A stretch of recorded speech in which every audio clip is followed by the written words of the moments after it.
Story 1. Blackout. I hadn't done anything different that day.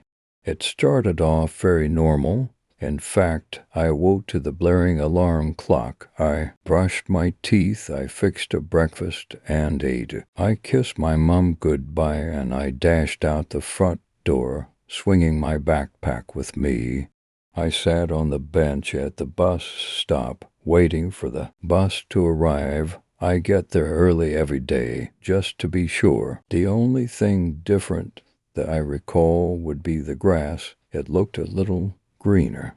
I entered the bus and found a seat. At my seat near the back of the bus, I rested my headphones on my head and listened to some music. I listened to the mellower songs in the morning. As time passed, the bus quickly filled up with people. It was a school bus. The children were chattering and teasing and twisting and shouting. They were normal kids.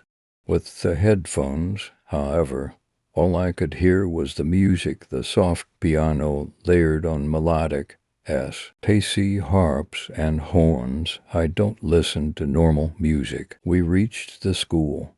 With the headphones still on, I get up with the rest of the kids and become a drop in a rushing ocean of children. No, too eager for class, but eager to arrive. School was loud and busy. The classrooms, filled with students and teachers, went on teaching all manner of subjects, while the students remained less and less enthusiastic of the knowledge. I met up with all my friends at recess. I played basketball with Tommy and Michael. They were my closest friends on the playground. After we tired of basketball, we went and dug around the rocks and wood chips that edge the enclosure, looking for bugs and worms.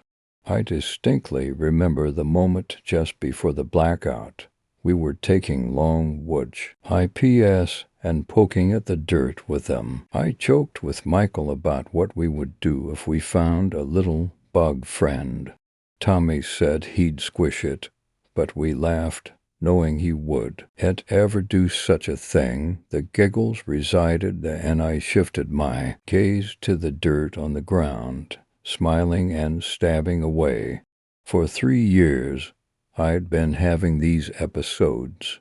My mother calls them. They occur every few months or so, just when we think they're gone for good. To my mom, I just go limp and black out, waking up 45 minutes later in a hospital bed with doctors around me. My mother knew nothing of my experiences during the 45 minutes of being out. Imagine a night of sleep where you don't remember your dreams, where it's a brief blackness that is ended by your eyes waking up to the morning light or your ears sucking you into reality from an alarm. That's what I saw, except in that darkness there is a figure. The face is shrouded and the details are indistinguishable.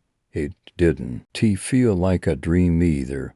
Rather, this figure has been watching me all my life, and I just now peer through another world and meet his dark gaze.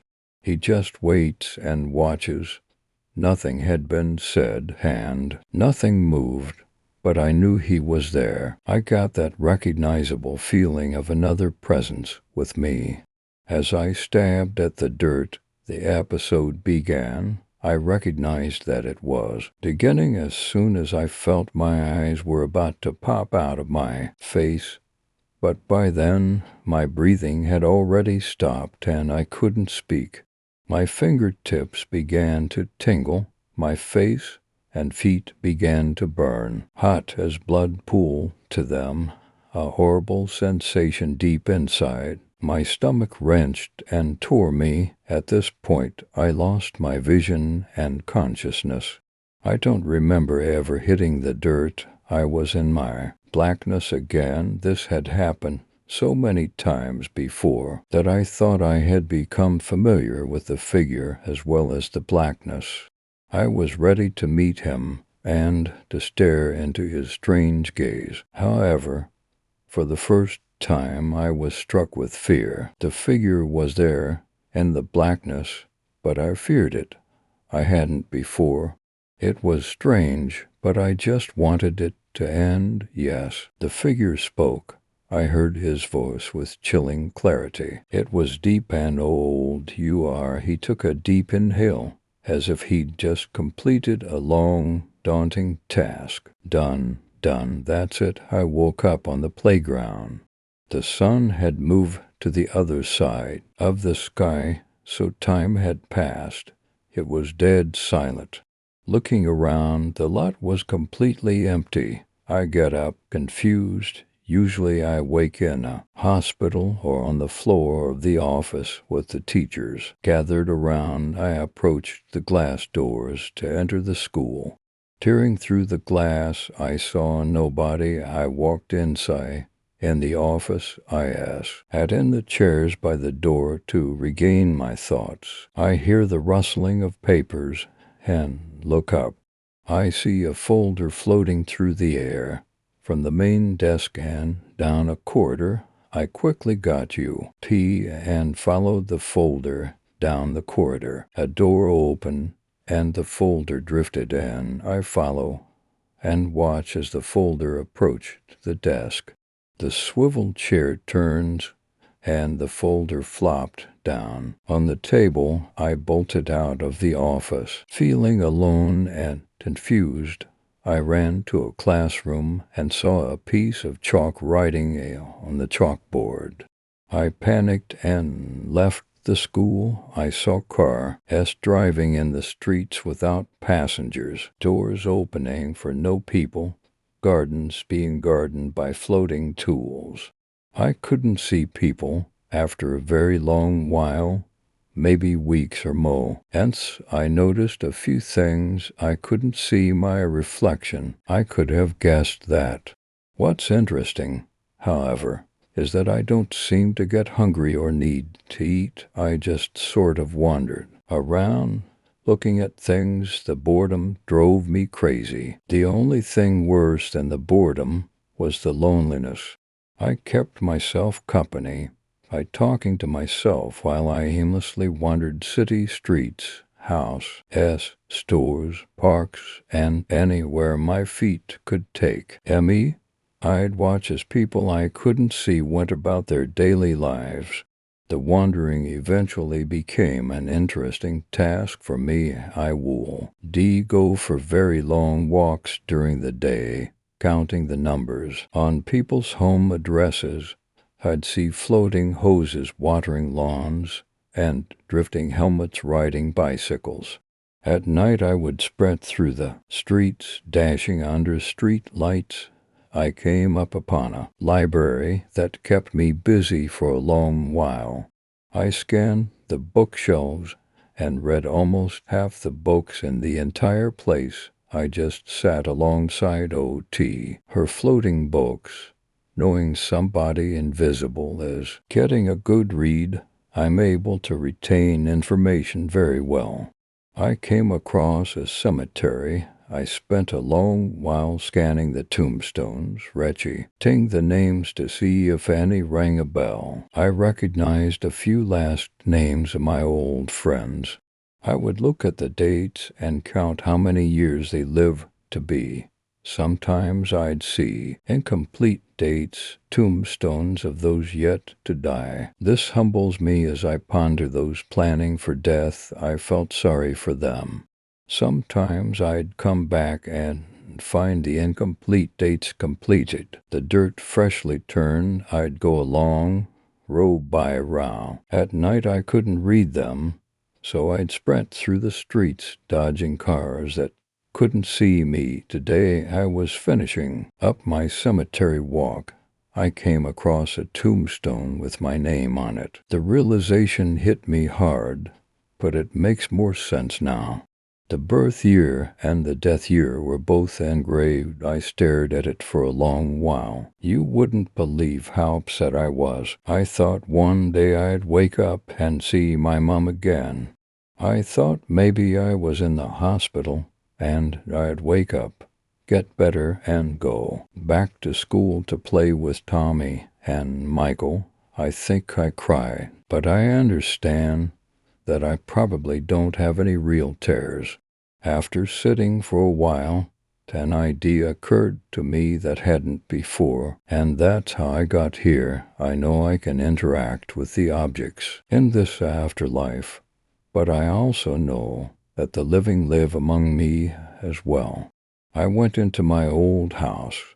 It's more familiar, I get, on my computer and type what I know. I submit it onto this website, where hopefully it won't gain too much attention. Creepypasta, where stories like this are abundant, but fiction mostly. I guess I'm months. Try just writing this to organize my thoughts about what had happened, especially with today's realization. I doubt I'd be able to actually send any sort of message to the living world. I had tried before, to no avail. Oh well, it's not like I don't have time to waste. Story to the plague doctor. Ever since I was a child, I always had a crippling fear of doctors. You may wonder why. These individuals were here only to heal us, mend us, ignoring slight hiccups in medical practice. Everything they did was beneficial. And yet I could not even be in the same room as one without shivering, without the hairs on the back of my neck standing on end. Maybe it's because I'm squeamish, I would tell myself. Perhaps it was because my young mind linked pain and illness to them. It would make sense to a child, since you go to the doctors when you aren't feeling well. Maybe they were the ones that caused it. Of course, this didn't help my fear at all. It probably served to perpetuate it further, but it gave me a small comfort that there was a reason, a rational explanation for having such an irrational fear. But in reality, it was because of the nightmares. From the age of 8, I fared horrific dreams, all of which were based in a specific hospital, unlike your usual sterile building, where smiling nurses would escort patients suffering from all kinds of ailments to the correct room to be treated. It was disgusting. The place seemed abandoned, the walls stained with dark brown over the peeling, sun-bleached walls that have turned to a sickly ivory color. The ceiling tiles were damaged, exposing the pipes and cables above, some snaked down, broken and sparking, only to add to the decrepit nature of the place. The furniture was torn and scattered across the floor, if present at all. All of the halls and rooms were poorly lit, as if the backup power was being used to keep the place lit. What made the dream even more unnerving was that the hospital seemed familiar, as if I had been there before, and that it wasn't just some place in my head. The second floor of the hospital, and some elements of the main entrance and stairwells, bore an uncanny resemblance to a hospital I went to when I was younger for a checkup. It would make sense that this would be the case. Dreams are based very loosely off of what has happened to you and are distorted as your brain sifts through the information. But it wasn't the hospital that frightened me. It wasn't the walls or the ceilings that caused me to wake in fits of shivering and screams. It was what was in the dream with me that frightened me the most. The creature was tall, gangly, and seemed to have an aura of filth surrounding him. He wore a long, stained coat, similar if not identical to those worn by a doctor. It was closed mostly, but underneath he wore a brown waistcoat made of leather and long black trousers with pointed black shoes. much like that of a suit. His hands were covered in large black rubber gloves. His right glove had syringes strapped to the tops of his fingers with long, cruel spikes where different hues of green and brown liquid dripped. They were linked to canisters on his back, long sections of translucent tubing connecting them to his fingers. But his face, or lack thereof, was the most terrifying. He wore a mask made of browning leather with two large metal rings and thick green lenses where the eyes would be. Instead of a nose, a long beak protruded from the mask, with a barb end. The mask covered his face entirely, strapped onto his head. The rest of his head was covered with a black veil, over which the straps were tied, and a small tricorn hat, made of the same material as his trousers, also black. He would stalk me through my dreams, slowly pacing his way towards me, a distorted chuckle seeping from his mask. I could run as fast as I wanted. I could even try to get out of the hospital, but the doors were always locked, and he would always find me. No matter where I hid, no matter where I ran, he would catch me in his left hand. He would hold me up to his lenses, and would seem to inspect me. He would then run his beak over me before cackling and spearing me with his syringe glove, injecting me with poison and plague. I could feel myself rotting from the inside out, foaming at the mouth, and then I would scream, and then I would wake up. For years he tormented me. I couldn't sleep without him tainting my dreams. I couldn't daydream without him haunting my thoughts. It got to the point where my parents were even worried about me. I would be sent to psychiatrist after psychiatrist, and each time they would just prescribe the same old pills. Antidepressants and sleeping pills were the most common, and all they did were make me think about him even more.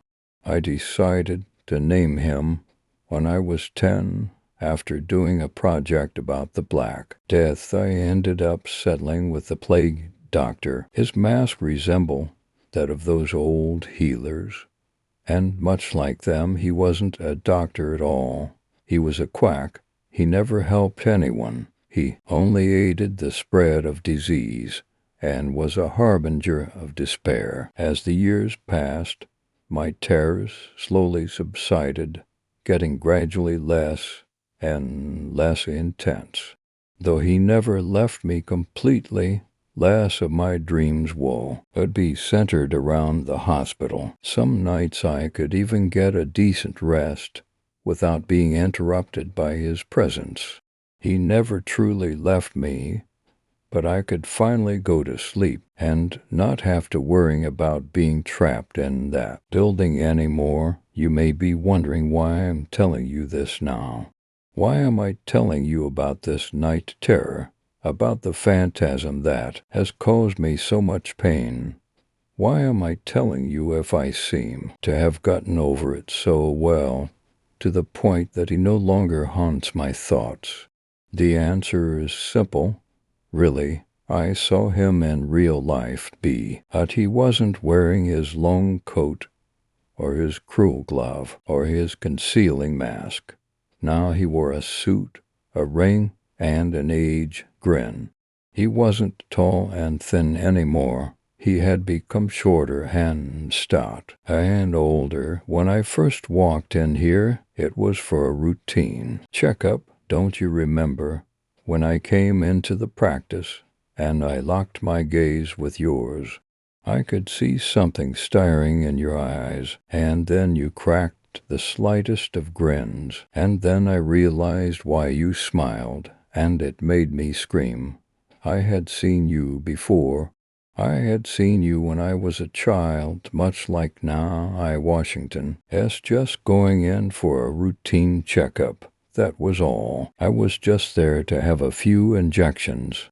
Back then, I didn't really have an issue with doctors only needles, and I was confident in myself. I told my dad that I could do this on my own, so he dropped me off at the hospital and said he would meet me at the diner across the street whilst he did some shopping. I went through the main entrance, climbed the stairs, and made my way to your room at the end of the hall. When I sat down, you asked where my parents were.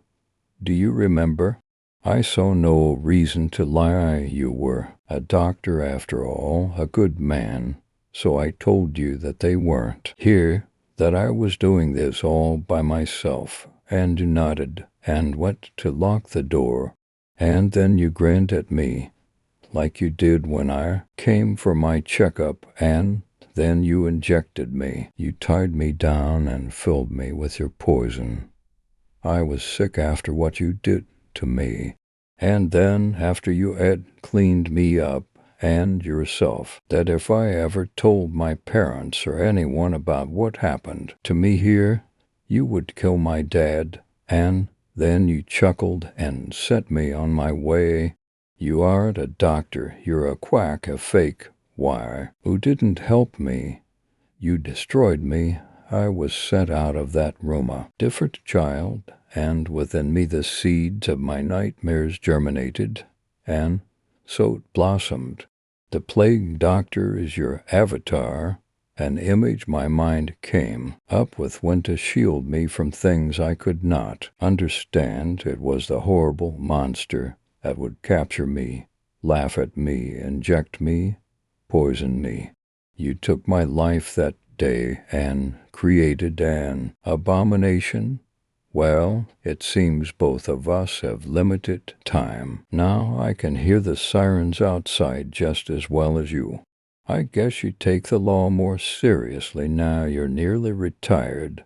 But that one changed what I'm about to do. Now I'm going to slay this beast. I'm going to kill the plague doctor once and for all.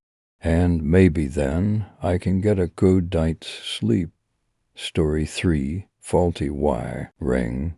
That was until it started making it more and more often. I first noticed it when I turned it on, and the rattling didn't just go away after a second or two. I had better tell the landlord. So maintenance can come fix this, I thought. After about a minute, it once again stopped, and the thought faded into memory. A few weeks passed, and I began to notice other strange occurrences. Scratching in the Washington LLs, the electricity flickering in, and the occasional thump in the night. Again, things that could all happen due to the age of the wiring. Maybe a mouse had gotten into the walls. Oh, or a noisy new neighbor had moved in, all pretty explainable, I thought. Besides, I worked a lot and really didn't have a lot of free time to do much, so it didn't bother me. And things started to go missing in my tiny one-bedroom apartment. I started to worrying. I hadn't been home in what felt like a couple weeks. Between work and friends, I was barely there at all. Besides, to sleep and bathe, I figure I should do a thorough search of the place and see where my things could have gone. The TV remote, a calculator, several pairs of socks, and one shoe were apparently misplaced, so I went through room to room, which was really only for rooms, searched high and low to find my things, and as I did this I noticed more and more small, ineffectual things were also missing. Strange, I thought, where could these things have gone? I hit the power button on the TV and sat down in my once familiar armchair, now a stranger in my own forgotten home, and noticed something. The TV wasn't on. I flipped the light switch up and down, but nothing. Oh, for God's sakes, this is getting a little ridiculous. I got up and twisted the knob on the stereo. Nothing. I went around and tested all the appliances. to see if they were all still functioning. To no avail, as not a thing in the place was still functioning, except, strangely enough, the increasingly loud air conditioner. It came on with a loud rattle and ran that wave for several minutes until it sparked. I heard a loud pop, and then it died. Maybe the power's out and it will be fine in the morning, I thought half-heartedly. I had a hard time sleeping that night. The neighbors were especially loud, and the bee without power made me nervous. I woke up the next morning to find that the power was still out. I took a shower, got dressed, and went over to my neighbors to ask if they were having similar problems. I knocked loudly several times, but no answer. I decided enough was enough and went to my tenant's office to complain and hopefully resolve this issue. When I opened the door, the smell of stale smoke swept into my nostrils. The place was a mess, papers and ashes all about the desk, peeling paint, smudges on the windows, and a TV with only static bolted to the wall. Sitting behind the desk was a thin, graying man who looked as if he hadn't bathed in a week. I told him about how everything was suddenly not working but the C unit, until it sputtered its last. He gave me a sarcastic look, and with a gruff he grabbed his toolbox and followed me back to my bar. It meant, you see, I would have called, but for some reason nothing seems to be working, and I don't think the electricity is out because the air conditioner was running and suddenly died. Well, let's take a look at it, he said. He went over to it and unscrewed the faceplate and peered inside. He clicked his flashlight on and went to work unscrewing and checking different things, and he stopped suddenly and pulled out a tiny thing attached to a cord that didn't look like it belonged. He looked at me with a raised eyebrow. This yours? I couldn't even identify what he was holding. I don't believe so. What is it? It's one of those little spy cameras. You haven't been having girls over, secretly tapping them, have you? He gave a sly grin. No. What the hell was the T doing in my home? I was getting scared and a little irate. He shrugged. Well, let's see where this wire goes. He followed the wire with his hand and stopped to look inside. There's a little hole in here. It goes into the wall. He pulled out his hammer and got to work taking chunks out of the drywall and following the cord. I was freaking out. Who put that there? Washington. This dirty old man watching me. Are there more of those? All these things went through my head as I watched him work. Well, that explains a lot, he said under his breath. What is it? I exclaimed. Looks like somebody rewired your outlets over here. He backed away to show me what he was seeing. But why? My guess, stealing your power. You sure you didn't notice anything? His calmness put me on edge. I thought back to the odd noises in my walls, the thumping, the flickering lights. What had once seemed such a normal thing had my heart racing. I noticed a few things here and there, but I haven't been here a lot lately. I thought it was just an old place. He gave me a skeptical look and continued following the ever-expanding bunch of wires and cables throughout the place. Some wires would branch off to more tiny cameras hidden in vents and just in the shadows. One even wired into the eye of one of my pictures. How have I not noticed these? My heart had started beating faster and faster as he discovered more. He kept going and, one by one, found all my electric had been rewired into one central bunch that led to the bedroom. My heart stopped. How long have these been here? Not long, I'd say. We check all the appliances and outlets before we rent the places out. Well, where does it all lead? He kept knocking holes, his hammer, and following the dreaded cables until finally he stopped and looked into the most recent hole he made with a flashlight. The space between the walls gets a lot bigger here. I think I can fit in. Here I see something glowing just around the corner. He smashed a hole big enough for him to squeeze through and disappeared into my bedroom wall.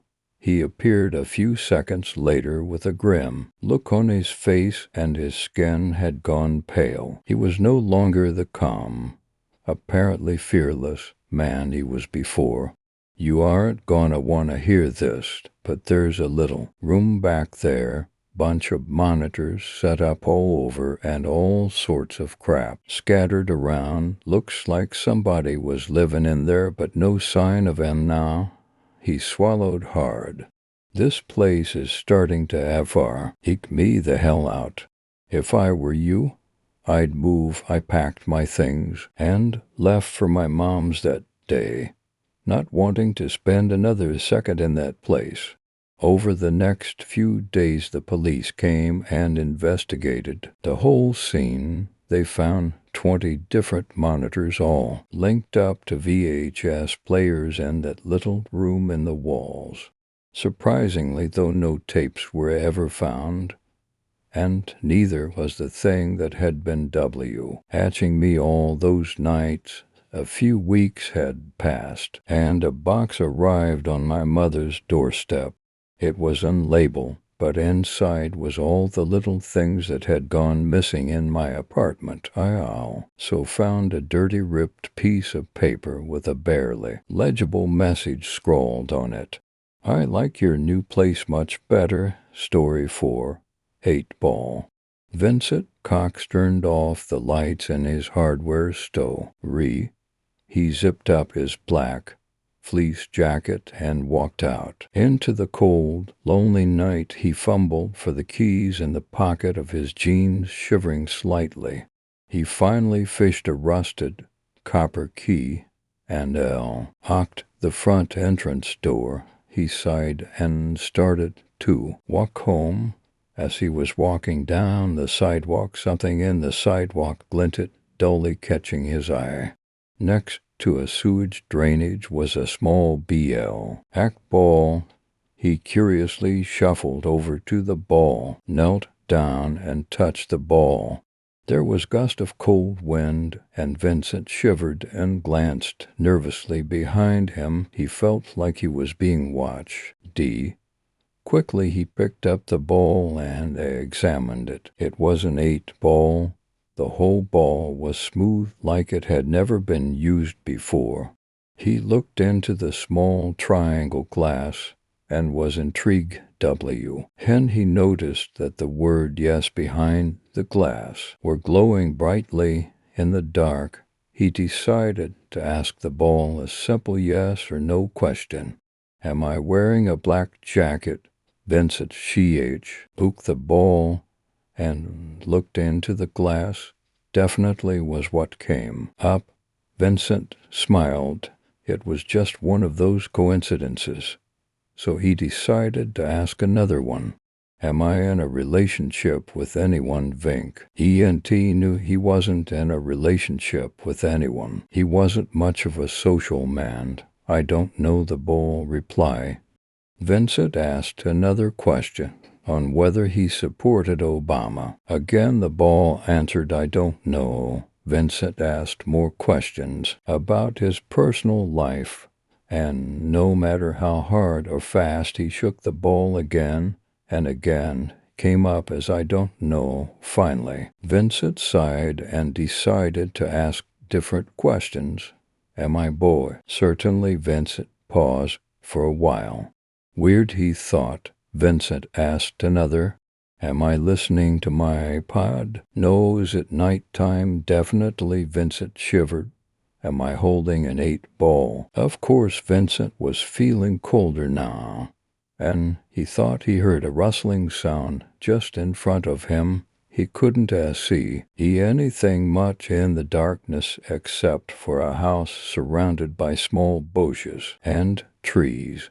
He flipped out his cell phone and turned it on lantern, but still there was nothing he could see.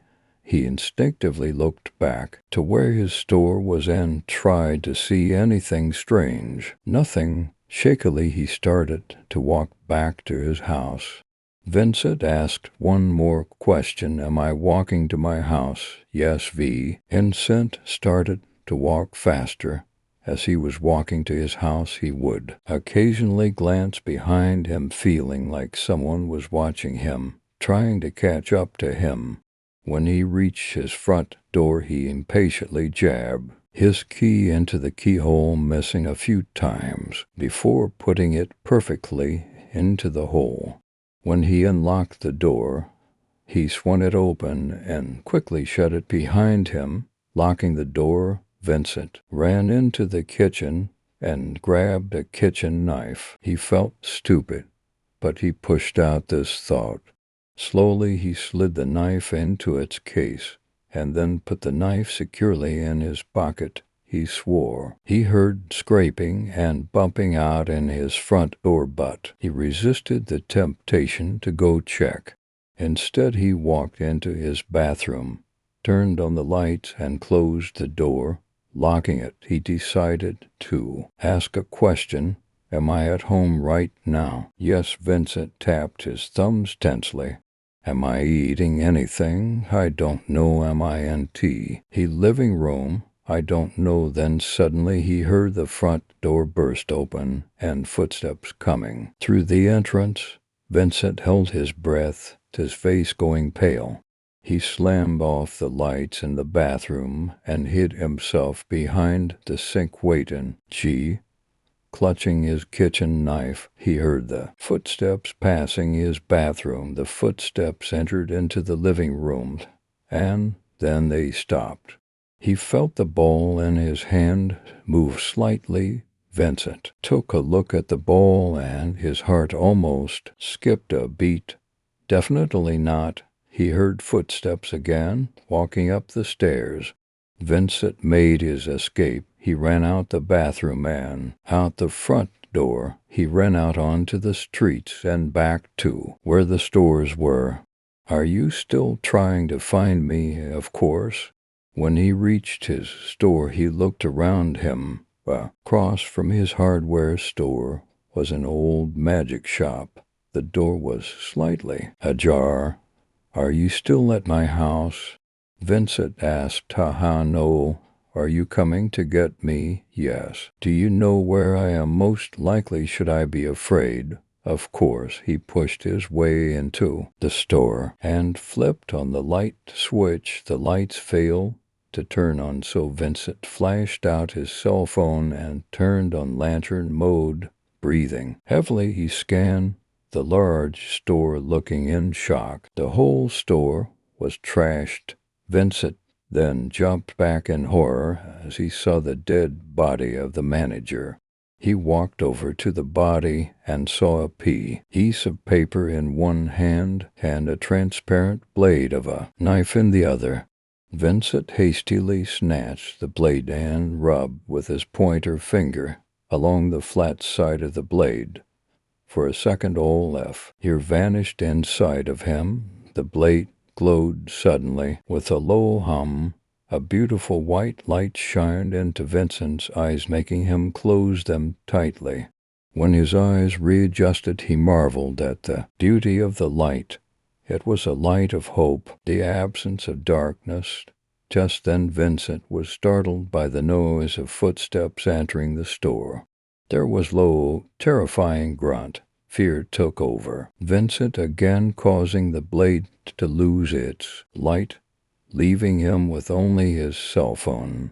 He flipped it off and slowly backed into the very back of the store. Are you going to try to kill me now? Very good chance. He pocketed the 8-ball in his jacket. His left hand slowly slid out the kitchen knife in its case, while clutching the transparent blade with his right. He slowly paced arrow and randomly along the shelves and messes. He didn't know whether to sneak out or try stabbing the creature from behind. The footsteps and the grunts were coming closer and closer. Vincent prepared himself. He waited patiently behind an old shelf of cards. Cautiously, Vincent leaned his head out of the left, catching a glimpse of the creature from the side. It looked like a huge ragdoll.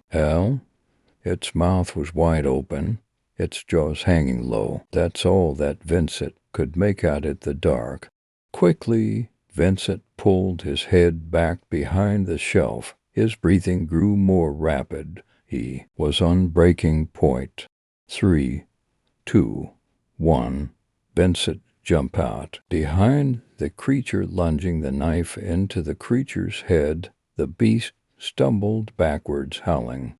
It slammed against the wall, regaining its balance. Vincent watched frozen in dread as the creature sluggishly pulled the knife of its head. The creature started to laugh madly. It tossed the knife at Vincent, who ducked to the right just in the nick of time. The knife wound on the creature slowly stitched back up, and the creature pounced onto Vincent while he screamed. Vincent was knocked back, bumping into a shelf. The shelf rocked a little, causing a bucket to drop onto the creature's head. The creature's grasp loosened, and Vincent broke free. He grabbed the shelf and pushed it over onto the creature. It moved furiously as deliberately tried to free himself from the shelf. Vincent felt a twinge of bravery, and suddenly the blade shined a gorgeous beam of white light.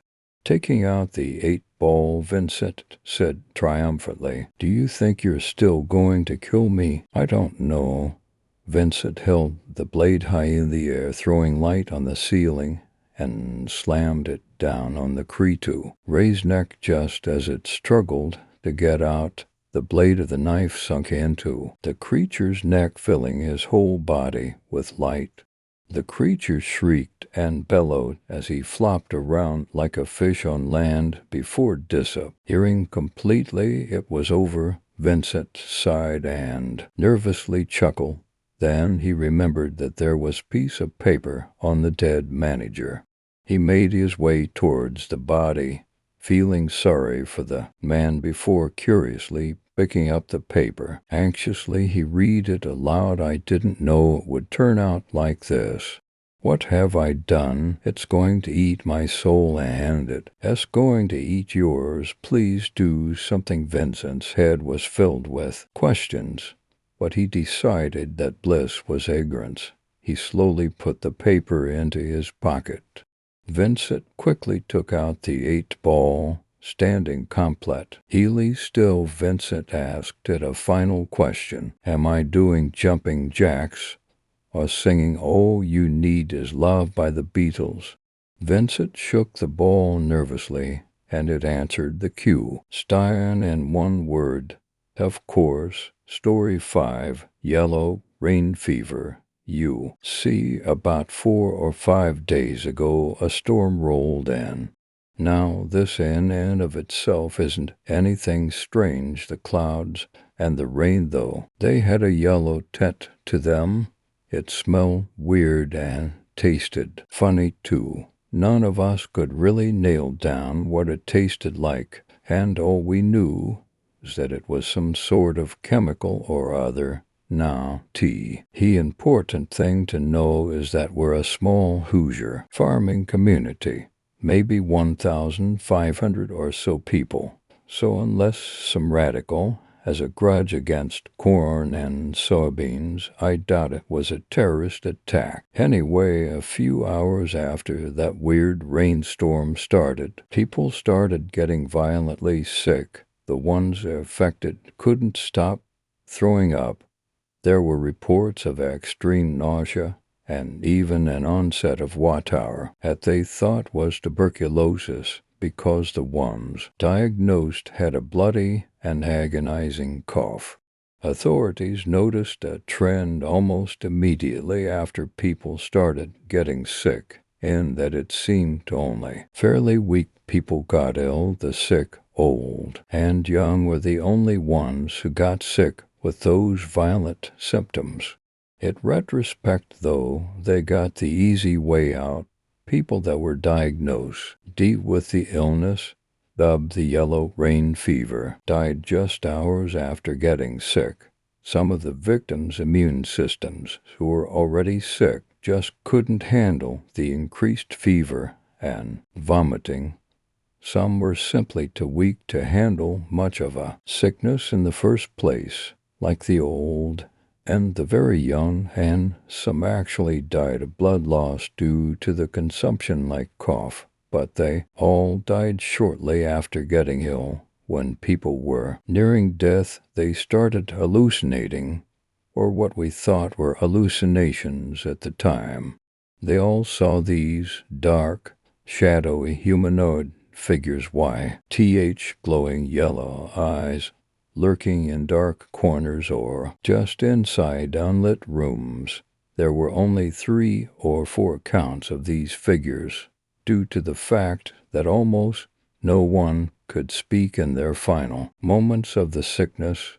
It was enough, though, people with the same disease sharing the same hallucinations. It made almost everyone extremely paranoid. As common or shared hallucinations, they reso -1 meant a type of drug or chemical. After the reports came in of these shared hallucinations, the most paranoid of our population started barricading themselves in their homes. Said they are going to wait out the storm, literally and figuratively. When most of the initial victims had passed, we started seeing fairly normal people getting extremely sick, healthy, middle-aged people getting the same symptoms, and worse, some of the victims actually faced necrosis before their deaths. The second wave of people who were sick didn't even make 2 hours. Same as before, there were several reports of people seeing those black, shadowy figures with the glowing yellow eyes waiting in corners or dark rooms. Our small town was devastated at this point. We had lost 200 or 300 people by now, and I was absolutely stricken with grief when my dear wife Muriel, may God rest her soul, was diagnosed with the fever. By the time we had lost another 100 people, and the disease was announced to be contagious, we were quarantined by the CDC, and government agents were coming in to check out the town decked out in airtight radiation suits. Said they were trying to find the cause of the storm. Not even an hour after the agents came in, they evacuated. The thing is, though, there was no story about this on the news. I don't know what those CDC guys did, but apparently, though one was able to contact the media, there was a mention of a flu epidemic in our town, and that's it. My friend, Mark, came over to my house almost immediately after the report on the news aired, a flu epidemic. He yelled, absolutely enraged. We've lost almost 500 people to this bastardized mix of symptoms from tuberculosis and food poisoning, and they say it's the damn flu. I tried to get him to calm down, but he wouldn't have it. He said he was going to go get out of town to try and contact the news, something, anything, but staying here waiting to die. The thing is, I kind of agreed with him. I'd much rather go out fighting rather than sitting around and praying not to get this damned fever. There was something in my gut telling me it would be a bad idea to try and get out. I told Mark that I was going to stay here for the time being. He said fine, that if I wanted to die here as a passive waste, That was my decision, so Mark left in his truck to try and escape the quarantine. It was the last time I saw him alive. Things got progressively worse from there. First, the disease spread. There were reports of anno. 500 people infected. Of course, national news was worthless, but Channel 6, the local news, was running a fever watch. That's how I got most of my information. After the next wave of reported infections, symptoms got worse again. Pre-death necrosis was a symptom of almost everyone with the disease at that point, not just an unlucky few. Victims also getting extremely paranoid as their illnesses progressed. Almost all of them were scared of the same thing, of the dark, shadowy figures with yellow eyes creeping in dark areas. Our whole town was in hysterics. People who had boarded up their homes early were envied. Looting and arson was widespread. Our town was a chaotic symphony of anarchy. As the disease spread, nearly 700 people had succumbed to THE fever. There were some really minor details that unnerved the living hell out of me, like how the infected started saying the figures were getting closer, not lurking in just pitch-black areas, and more. I was mortified when Muriel, who had only had a slightly wet cough and a light temperature up until that point, started screaming about dark figures lurking in the corners. And the local news reported our population was nearing 800 after only 9 hours after the first yellowish storm cloud rolled in. I locked myself where I am now, in our cellar. Murray is already gone. Those damned shadow men got her, and they ripped her throat out. Those news stories were bullshit, and I know it. It was these fucking creatures that lurk in the dark that killed everyone I know, because I've seen what they can do firsthand. Muriel's lying upstairs in a puddle of her own blood because of those figures. They're watching me now with those hungry and greedy yellow eyes. They want me. I can see the dark desires, the urge to feed in their eyes when they stare at me. They're sitting in the corners where the light doesn't reach, waiting for me to make one wrong move, to turn my back or fall asleep. Well, I'll be damned if I get eaten by some godforsaken monster. They think they have me. I can hear them now, their joyous whispers. They've seen my bloody cough. The beast's whispers are deafening. Now they know I'm growing weaker. What they don't know, however, is that I've taken a lesson from Mark. I still have the power of choice. Do I want to go out in defiance or sitting, waiting for the inevitable? I have to remember to pray to my dad, thank him for leaving me his revolver. They're getting closer. I have a few minutes at most. They're getting closer. At least I get to end this how I want it to end, not how they want it to. Story 6. My dad keeps going out to the woods at night. I was just a kid. I didn't know any better. Even if I could go back, what would I have done differently? Could I have changed what happened? Could I have done anything at all? Probably not. Even so, I can help but dwell on the details. Some nights it keeps me from sleeping. I can only hope that sharing my tale will help ease the burden. I don't remember much of my childhood before why mother passed away. My dad told me she was struck by a car on her way to work. I was only 4 years old. Still, I know that I loved her. Part of me still does. It's a strange, lingering feeling, that doesn't go away. As much as I loved her, I feel that my father loved her even more. I say this because my mother's death took an immense toll on him. Up until I was about 10 years of age, he would have a nervous breakdown, tears and all, at least once a month. He never told me why, but I know it was because of her. Things changed a bit.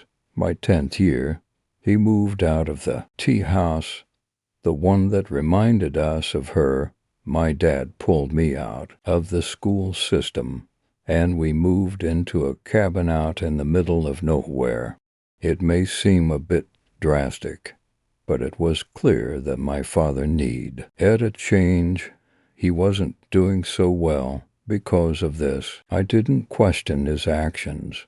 From that point on, we lived a simple life.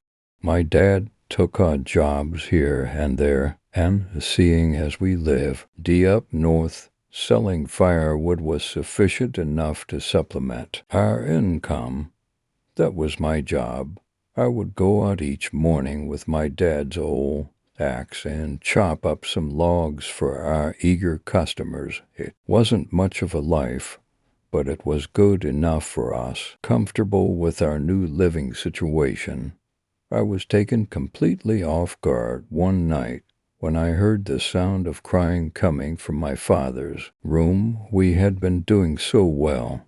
So why was he still in such dire straits? Before I could analyze the situation any further, I heard my dad get up and slam the door shut on his way out of the cabin. I was compelled to follow him. Peeking out of the cabin's entrance, I saw my dad storm off into the woods, bringing with him an acoustic guitar.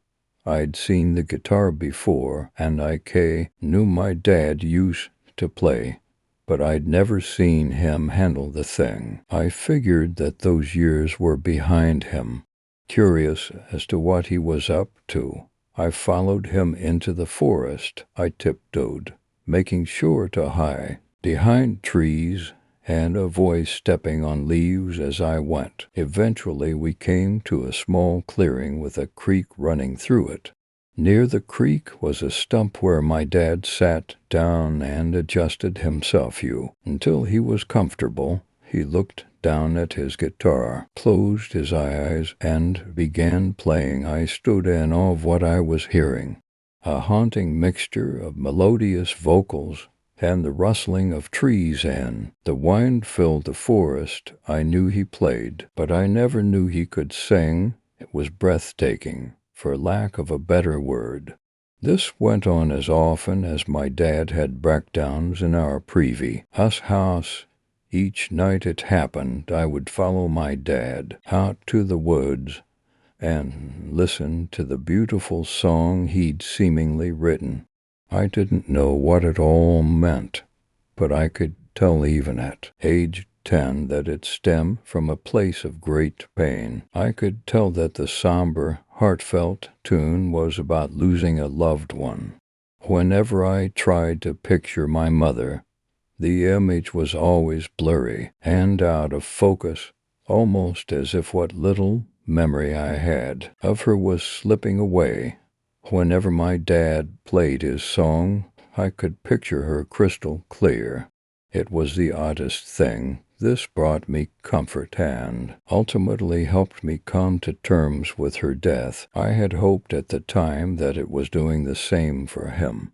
Being 10 years old, though, it was hard to tell what was going through an adult's mind. Many months passed. The routine was nice for a while, but one night everything changed.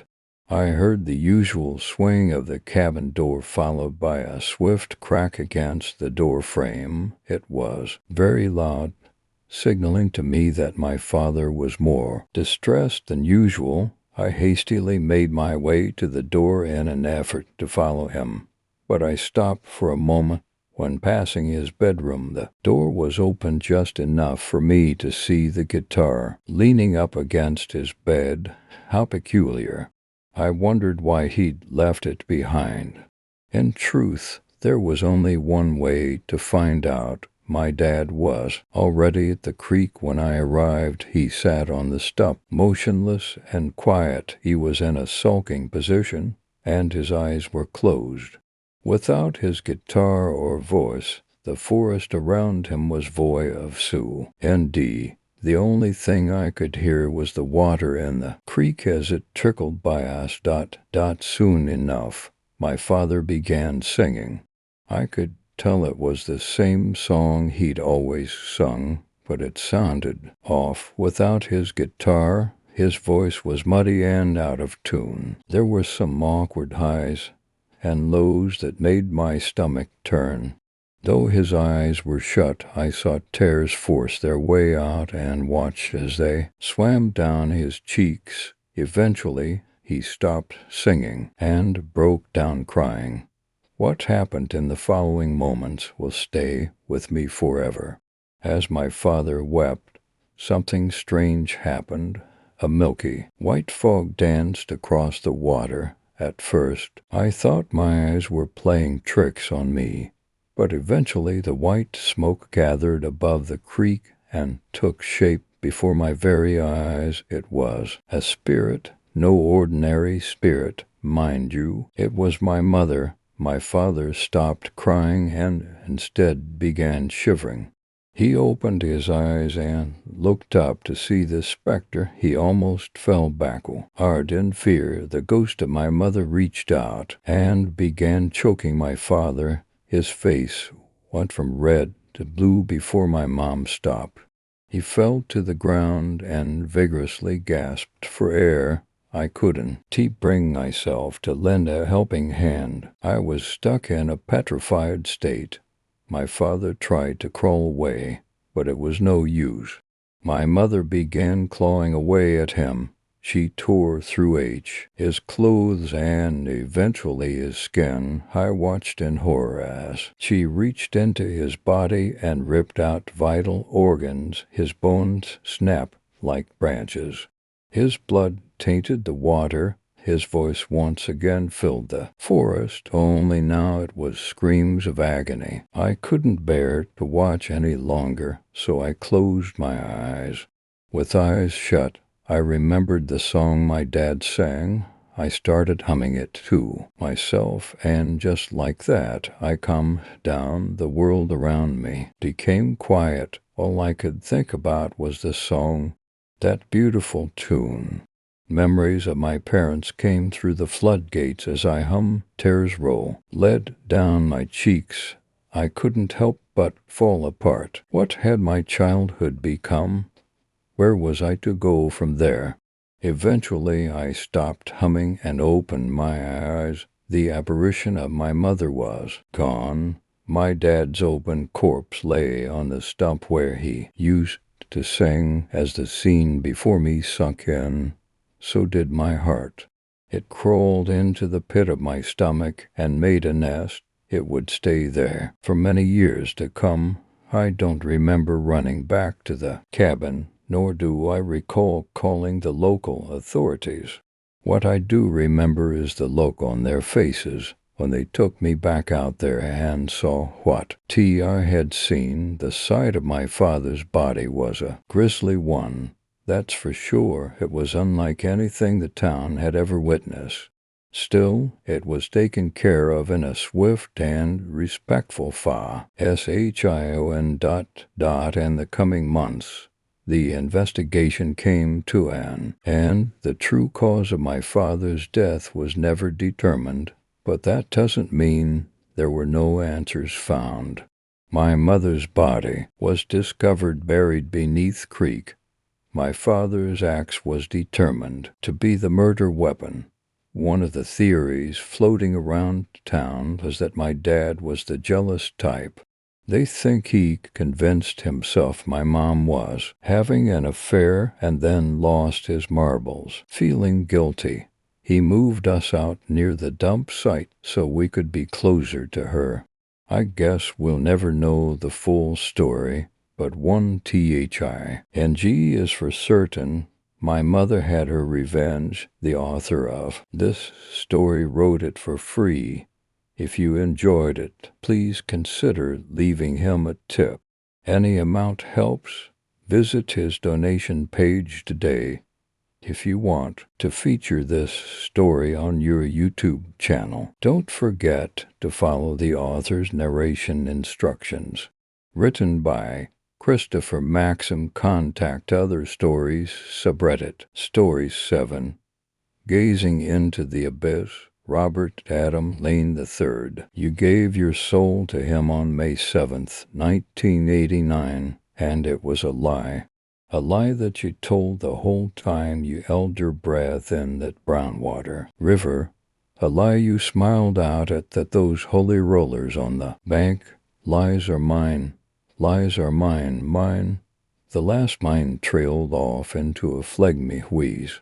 These words were clearly audible, despite the man lying face down and away from the window door to the isolation cell. The heavy steel meal flap was standing open to facilitate communication and accommodate feeding times, but usually the cell's hard S. Your faces made an echo that distorted every sentence into chaos. This man's words, though, were not only audible, but guttural, far deeper than the inmate's normal speaking tones. I am his, Robert whispered, his voice tight and his chest light from raw fear.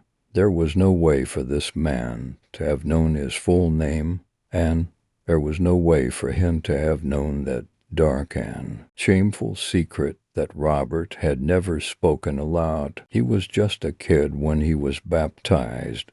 He didn't really understand the significance or the need until he and his wife had their first son. Introspection accompanied late-night feedings and changes. The need for something greater and a higher purpose drove him to accept the religion he'd long ago been a part of, but had never really had be a part of him. He had taken the job in the county's number 2 industry. First was farming, chiefly cattle.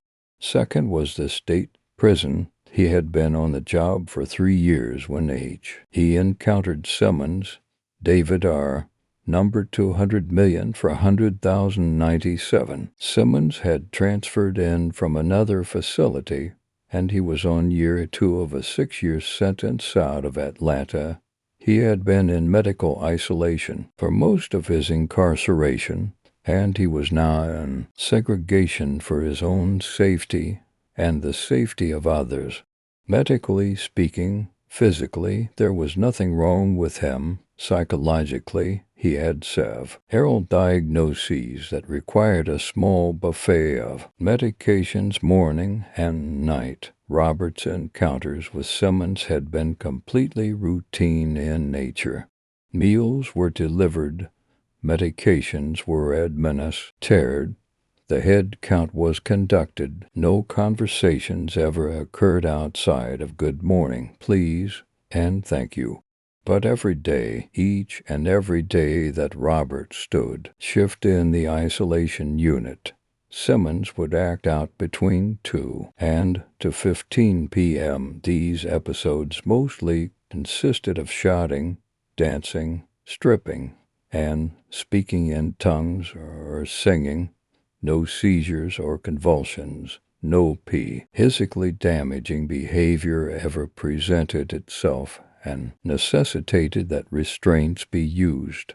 So regular were these outbursts that somebody could set a watch by them, which was in itself odd, because mates in isolation had absolutely no way to tell time. To make matters even more interesting, after a few weeks, Robert's supervisor claimed that the episodes only went down when Robert was in the building. There was no exterior window, no any way for Simmons to have heard or seen when Robert was working a duty rotation in isolation, until Robert himself came to his door. Some days, Robert never went into the cell blocks. Instead, he worked solely in the control room, and still the episodes presented themselves at around 2 p.m.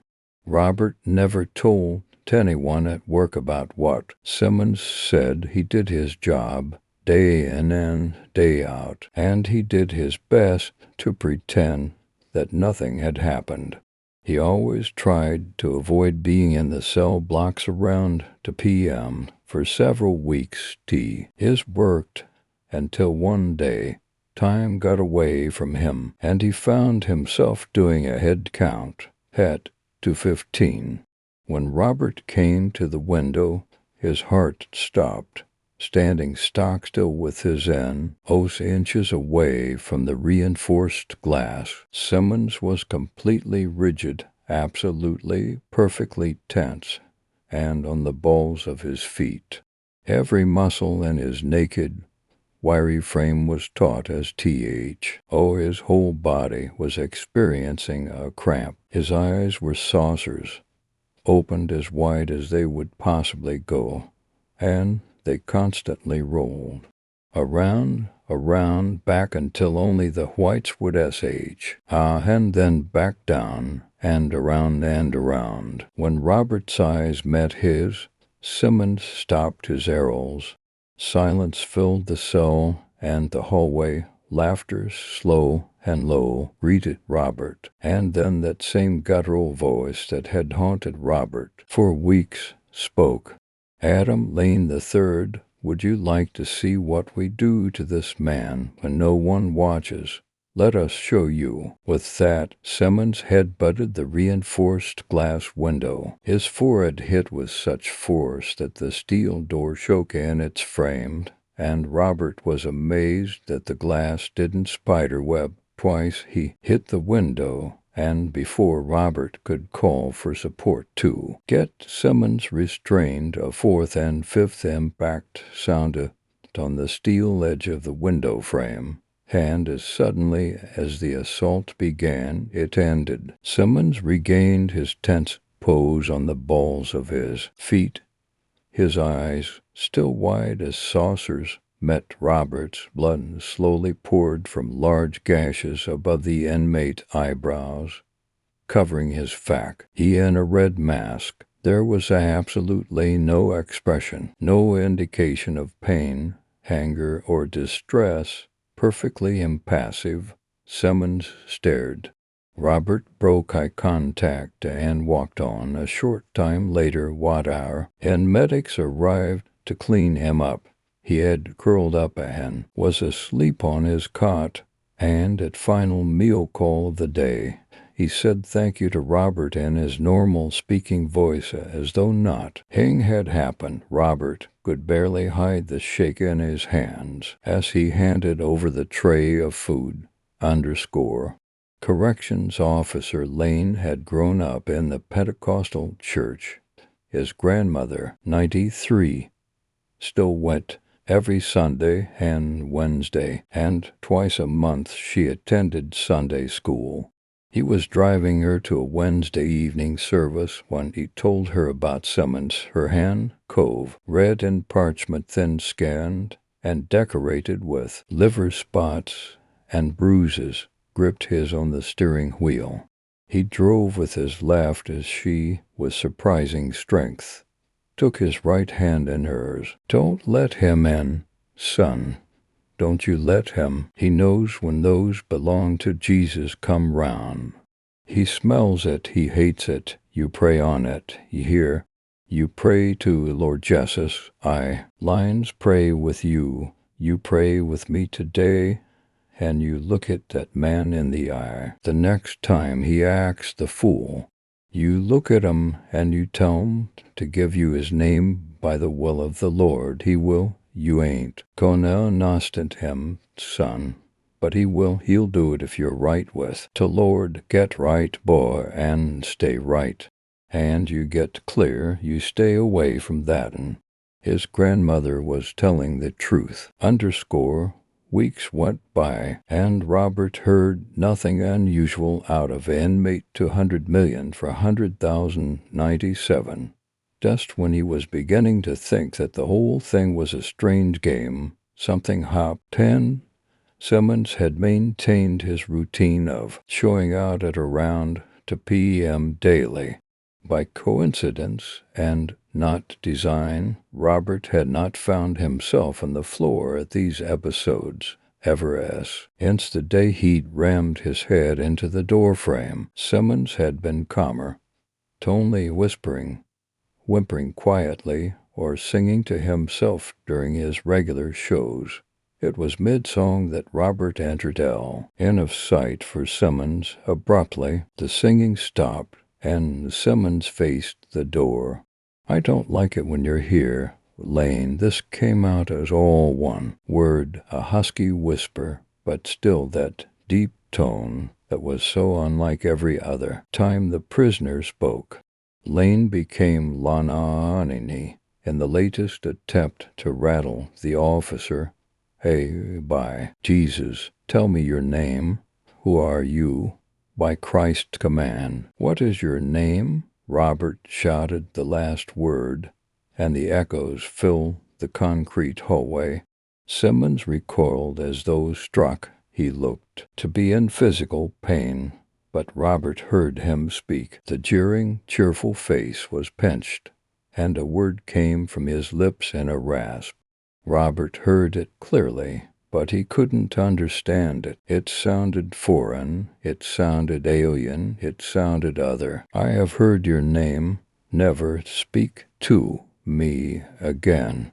With that, the inmate curled up into a ball on his bed. That was the hasty time that David R. Simmons ever spoke to Robert T. Lane 3 _ Robert Lane's hand shook as he snubbed out his last Marlboro Red. A collection of them sat bent, burned, and broken in the silver ashtray between us. We both leaned our elbows on the pine wood picnic table where we'd shared a meal and a story. He thumbed through the pages of the book by Malachi Martin I'd been reading before he sat down to eat with me today. Cover fluttering in the wind, hostage to the devil had gained its own seat at our table as he put it down next to the remains of my chicken salad sandwich. "I don't need to read."